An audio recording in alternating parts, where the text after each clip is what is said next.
క్షణాల్లో పదవైనా, స్థితి అయినా, ఆస్తి అయినా, అంతస్తైనా, అభివృద్ధి అయినా, ఐశ్వర్యమైన సంపాదించాలనుకున్న వాడు అడ్డదారి తొక్కుతాడు.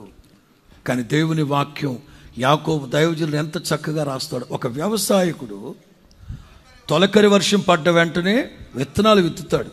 చెప్పండి, మన ఆంధ్రప్రదేశ్ భౌగోళిక స్వరూపాన్ని బట్టి మనకు తొలకరి వర్షాలు ఎప్పుడు? మీరున్నారా? అండమాన్ వెళ్ళారా? స్పందించండి. మన భౌగోళిక స్వరూపాన్ని బట్టి చెప్పండి, ఎప్పుడు తొలకరి? జూన్ మొదటి వారం. జూన్, జూలై ఈ 2 నెలలు ఆయా ప్రాంతాలను బట్టి, నీటి వసతిని బట్టి నారు నాటుతారు. ఈ ఆగస్టు నెలలో కోతలు కోస్తాడు ఎవడైనా? కోస్తాడా? జూన్, జూలైలో నారు నాటాడు. ఈ ఆగస్టులో కోతలు కోస్తాడా? పని సెప్టెంబర్లో కోస్తాడా? పని అక్టోబర్లో కోస్తాడా? కాదే. నవంబర్ మొదటి వారంలో మరలా తుఫాను వచ్చింది, కడవరి వర్షం. తొలకరి వర్షము కావాలి పంటకి, కడవరి వర్షం పడ్డాక అప్పుడు కోతలు ప్రారంభిస్తారు. నవంబర్, డిసెంబర్ జస్ట్ ఒక వారం 10 రోజులు వర్షం పడ్డ తర్వాత మంచు కురుస్తుంది. ఎందుకు? తెల్లవారుజామున ధాన్యపు కంకుల మీద మంచు పడాలి, లేకపోతే బియ్యం పెలిసి ఎక్కువైపు విరిగిపోద్ది. అందుకే తెల్లవారు 2:30కి వెళ్ళి కోతలకు వస్తారు. సూర్యోదయం అయిన తర్వాత ఆఫీస్కి వెళ్ళినట్టు వెళ్ళరు. అర్థమైందా? తెల్లవారుజామున మంచు కురిసేటప్పుడే కోతలు కోసి కొప్పేసేయాలి అక్కడ. లేకపోతే ఎండబడ్డాక సూర్యోదయానికి బియ్యం పెలిసైపు విరిగిపోద్ది. అంటే మీరందరూ సిటీలో పుట్టినోళ్ళు కదా. నాకు సేవకుని కనుక అన్ని రంగాల్లో కాస్త కోస్తో అడిగి తెలుసుకొని నేర్చుకొని వర్తమానానికి అవసరమైనట్లుగా చెప్తాను. రైట్. అలాగే నీతిమంతుల కోసం ఆనందం అనే విత్తనం విత్తబడి ఉంటుందట.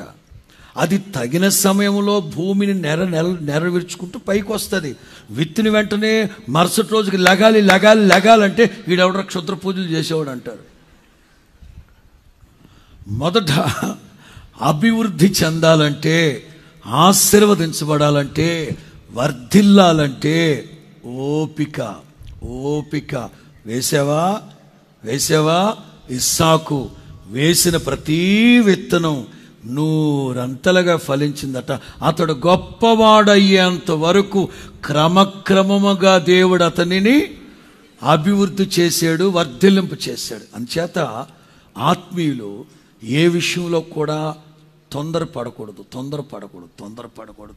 ఆశీర్వదించబడాలి, అభివృద్ధి చెందాలి, వర్ధిల్లాలి అంటే ఓపిగ్గా. మనకు తెలుసు, ఆ క్షణాన ఏవి కనిపించదు. వారం 10 రోజుల వరకు ఏ ఆనవాలు కనిపించదు మనకు. కానీ అనుకోనని